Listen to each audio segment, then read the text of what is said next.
Ndugu zangu wa ukweli, ndugu zangu wa faida, nilikuwa nataka kusema kitu fulani hivi. Nimegundua kitu kwa mtu ambaye huwa asafiri wala amuvu kutoka one point to another, anaweza kuona maneno naongea, labda pengine naongea tu nimevurugwa fulani. Kuna masuala nani transportation, foleni. Nishasema mara ya kwanza, ukiangalia malori hakataliwi, lakini foleni inakuwa kubwa sana, ukizingatia raia wako katika shughuli zao, wanawahi kwenye shughuli zao. Kuna wagonjwa, kuna wengine wanawahi maofisini, lakini wanapaki vibaya sometimes, kama daladala walivyokuwa wakifanya. Daladala inaweza ikapaki yani inapaki sehemu ambayo sio ya kwake. Unaona bwana, hii kitu sijui itakuja kuisha lini, lakini mimi binafsi naomba nishauri serikali ifike wakati sasa kuwepo na barabara nyingine, ambayo hiyo barabara nyingine ni kwa ajili ya malori tu.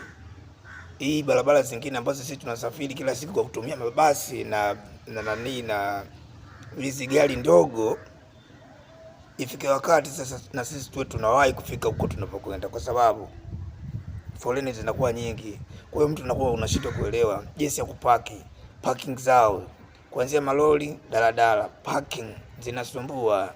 Na kuhusu mabasi, basi kila basi mimi ningekuwa napenda, ushauri tu mwingine, napenda kila basi hakikishe kwamba na ofisi yao special kwa sisi ambao wengine wasafiri wa kila siku. Tumeanza kusafiri toka wadogo, lakini mambo ni yale yale. Umeona bwana, ofisi wajitahidi, bosi unanua mabasi kibao, unashindwaje kuwa na ofisi yako special ili kuepuka adha? Na sisi watu wengine kama tunakaa huku, tunakaa mbali kusema kweli, mpaka tutoke hapa twende station ya kule Kimara kule Magufuli kule, kwa kweli mbali bana. Mara tuke huko uchukue Uber mpaka uende kule. Afadhali walivyotuleta karibu kwa ofisi za mabasi special ambao wamelipa vibali mara 100, ambayo ni nini Manzese sijui unaita Shikilango. Sasa ingekuwa hivyo ningekupa vizuri. Mimi ushauri wangu ni huo, foleni zinazingua, watu wanataka kuwahi hospitali kuangalia wagonjwa wao huko. Kuna mambo mengi sana ya kufanya ambayo ya msingi ya jamii. Jamii inahitaji vitu vyao nao. Hatuwezi kufanana na wote tu kwamba tuna malori.